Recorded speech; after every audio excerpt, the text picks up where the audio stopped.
नमस्कार। क्या हम ईश्वर पर अटूट विश्वास करते हैं? आप कहेंगे बिल्कुल, लेकिन जब कोई कठिन परीक्षा की घड़ी आती है, तब हम संतुलन खो बैठते हैं और सोचते हैं कि बस हम ही सब कुछ करेंगे और उस समय प्रभु को भूल जाते हैं। सच्चाई तो ये है कि बाहरी तौर पर तो हम प्रभु का नाम ले रहे होते हैं, पर भीतर विश्वास की कमी होती है। आइए एक कहानी सुनते हैं, आपको स्पष्ट हो जाएगा। किसी जंगल में एक गर्भवती हिरनी थी जिसका प्रसव होने को ही था।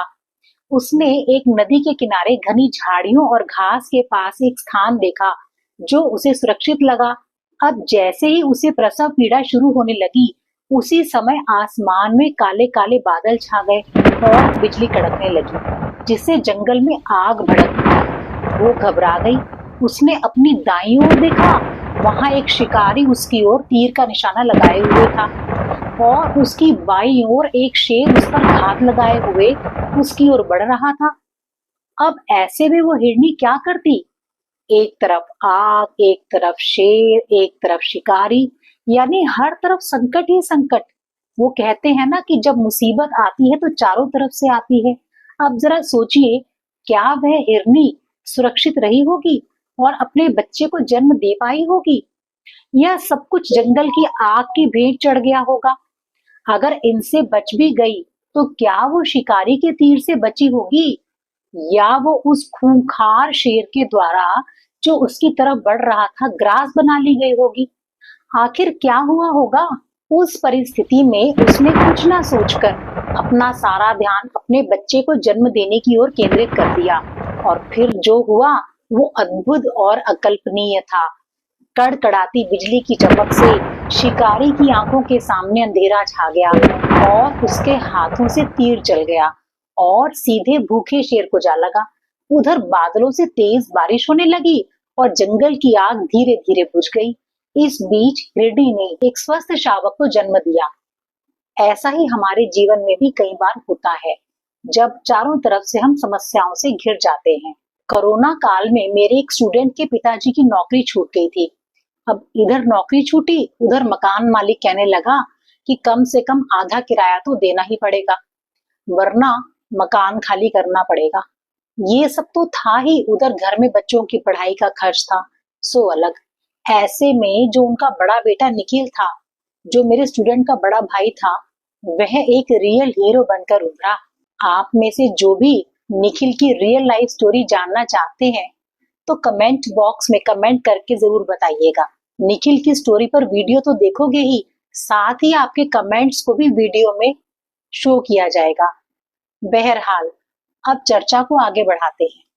अब जैसे किसी पर बहुत अधिक कर्ज हो गया हो, कोर्ट कचहरी का झगड़ा चल रहा हो और परिवार के किसी सदस्य को बीमारी ने घेर लिया हो। अब ऐसी परिस्थिति में नकारात्मक विचारों का हमारे मन पर हमला करना स्वाभाविक है, जो हमें चिंताग्रस्त करके कुछ सोचने समझने लायक नहीं छोड़ता। ऐसे में कुछ लोग डिप्रेशन के शिकार हो जाते हैं। लेकिन मैं पूछना चाहती हूँ कि जब ईश्वर ने हम सबको मन की शक्ति दी है, तो अपनी मानसिक शक्ति को भूल क्यों जाते हो? हिम्मत रखो ना, आगे बढ़ो। ईश्वर को याद करते हुए आगे बढ़ते चलो, रुकना नहीं। कोई ना कोई रास्ता निकल ही आता है। यह संसार कुरुक्षेत्र की रणभूमि की भांति हमारी कर्म भूमि है। जो भी मुश्किलें आए, हिम्मत रखकर एक के बाद एक पार करते चले जाओ, ठीक वैसे ही जैसे हर्डल रेस अर्थात बाधा दौड़ में होता है। ये मत कहो खुदा से मेरी मुश्किलें बड़ी हैं, इन मुश्किलों से कह दो मेरा खुदा बड़ा है। ऐसे में हमें उस हिरनी से ये शिक्षा मिलती है कि जिस प्रकार हिरनी ने सभी नकारात्मक परिस्थितियां उत्पन्न होने पर भी अपनी प्राथमिकता पर ध्यान केंद्रित किया, उसी प्रकार हमें भी अपनी प्रायोरिटीज की ओर ध्यान देना चाहिए। अब देखिए ना, हिरनी की जिंदगी या मौत कुछ भी उसके खुद के हाथ में था ही नहीं, और उसकी कोई भी क्रिया या प्रतिक्रिया, जैसे उसका वहां से भागना या डर के मारे नदी में छलांग लगा देना वगैरह वगैरह, ऐसा कुछ कर बैठती तो उसकी और गर्भस्थ बच्चे की जान जा सकती थी ना। पर उसने हिम्मत से काम लिया। जब एक जानवर इतनी हिम्मत से काम ले सकता है, फिर हम मनुष्यों की तो बात ही क्या। हमारे पास बुद्धि है, हम अपनी बुद्धिमत्ता से, हिम्मत से हर परिस्थिति को समझकर सही फैसले लेते हुए जीवन में आगे बढ़ सकते हैं। आप सोच रहे होंगे कि ये हिम्मत कहाँ से आएगी? ये हिम्मत आएगी उस परम सत्ता पर अटूट विश्वास रखने से। गुरु अंगद देव जी कहते हैं, नानक चिंता मत करो, चिंता तिस ही हाय, जल में जंत उपाय अन तिना विरोची दाय। अर्थात चिंता मत करो, ईश्वर तुम्हारी चिंता करेंगे। पानी में भी जीवन है, वे भी अपना पोषण प्राप्त करते हैं। हम अपने आप से पूछें, हमारा उद्देश्य क्या है, हमारा फोकस क्या है, हमारा विश्वास, हमारी आशा कहाँ है।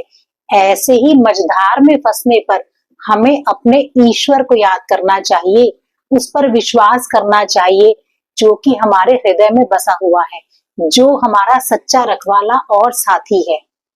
हमारे साथ श्री रघुनाथ तो किस बात की चिंता। महाभारत युद्ध शुरू होने से पहले भगवान श्री कृष्ण और अर्जुन युद्ध क्षेत्र का निरीक्षण कर रहे थे। युद्ध भूमि को समतल बनाने के लिए पेड़ों को हटाया जा रहा था। तभी एक चिड़िया भगवान श्री कृष्ण के पास आई और प्रभु से प्रार्थना करने लगी कि प्रभु मेरे बच्चों को बचा लो। भगवान श्री कृष्ण ने चिड़िया से पूछा कि तुम्हारे बच्चों को क्या समस्या है। चिड़िया बोली, प्रभु युद्ध भूमि को समतल बनाने के लिए पेड़ों को हटाया जा रहा। सामने जो हाथी खड़ा है उसने जिस पेड़ को गिराया है उस पेड़ के ऊपर घोंसले में मेरे छोटे छोटे बच्चे थे। प्रभु अभी वे उड़ने में सक्षम नहीं है, इसलिए पेड़ गिरने के कारण वे भी घोंसले सहित भूमि पर गिर गए हैं। हे प्रभु कुछ ऐसा करें जिससे मेरे बच्चों की रक्षा हो सके।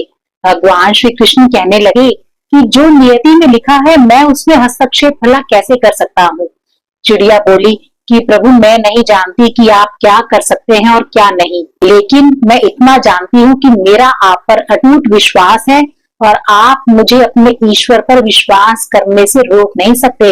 विनती सुनकर भगवान श्री कृष्ण ने चिड़िया से कहा कि तुम अपने बच्चों के लिए उस घोंसले में 20 दिनों का लगभग भोजन सुरक्षित कर दो। इसके बाद भगवान श्री कृष्ण और अर्जुन युद्ध भूमि का निरीक्षण करके वापस चले गए। तत्पश्चात महाभारत युद्ध शुरू होने से पहले जब श्री कृष्ण और अर्जुन युद्ध भूमि में पहुंचे तो भगवान श्री कृष्ण ने अर्जुन का धनुष बाण मांगा तो अर्जुन एकदम अचंभित हो गए, क्योंकि भगवान ने युद्ध में शस्त्र ना चलाने का प्रण लिया हुआ था। भगवान की आज्ञा थी तो इसलिए अर्जुन ने धनुष बाण प्रभु को सौंप दिया। श्री कृष्ण ने बाण चलाया तो वह उसी हाथी के गले में बंधी घंटी पर जाकर लगा, जिससे कि वह घंटी भूमि पर गिर गई। अर्जुन कहने लगे कि प्रभु आपने उस हाथी पर निशाना क्यों साधा। भगवान श्री कृष्ण ने उत्तर दिया कि इस हाथी ने उस चिड़िया का घोंसला नीचे गिराया था जो उस दिन मुझसे सहायता मांगने आई थी। अर्जुन कहने लगे तो फिर आपका निशाना चूक गया लगता है, हाथी तो एकदम सुरक्षित खड़ा है, आप कहें तो मैं कोशिश करूं।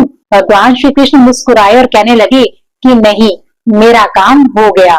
उसके बाद युद्ध शुरू हुआ और 18 दिनों तक युद्ध चलता रहा। पांडव महाभारत का युद्ध जीत चुके थे। एक बार भगवान श्री कृष्ण और अर्जुन फिर से भूमि के स्थल पर पहुंचे। युद्ध भूमि से शवों को संस्कार के लिए भेजा जा रहा था और बिखरे हुए सामान को हटाया जा रहा था। भगवान श्री कृष्ण ने अर्जुन से कहा कि अर्जुन वो जो सामने घंटी पड़ी है जरा उसे उठाओ। अर्जुन सोचने लगे कि हम इतना बड़ा युद्ध जीत करके आए हैं और भगवान श्री कृष्ण मुझे घंटी उठाने जैसा तुच्छ काम कह रहे हैं, लेकिन भगवान श्री कृष्ण की आज्ञा थी तो कैसे मना कर सकते थे।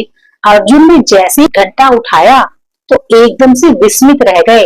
उसमें वही चिड़िया थी जो युद्ध शुरू होने से पहले भगवान श्री कृष्ण से अपने बच्चों के लिए सहायता मांगने आई थी। चिड़िया घंटा उठाते ही अपने बच्चों सहित भगवान श्री कृष्ण की प्रदक्षिणा करने लगी। चिड़िया ने जाकर श्री कृष्ण से धन्यवाद कहा। अर्जुन यह सब देखकर एकदम से विस्मित हो गए। तो देखा आपने, ईश्वर पर अटूट विश्वास में कितनी शक्ति होती है। यदि ऐसा ही विश्वास हम सभी ईश्वर पर रख पाए तो वे असंभव को संभव कर देते हैं। लेकिन इसका अर्थ ये नहीं कि हम अपने कर्तव्यों का पालन तो करें नहीं, केवल ये सोचे कि विश्वास से सब कुछ ठीक हो जाएगा, तो ऐसा नहीं होता। हमें भी तो अपना कर्तव्य कर्म निभाना है।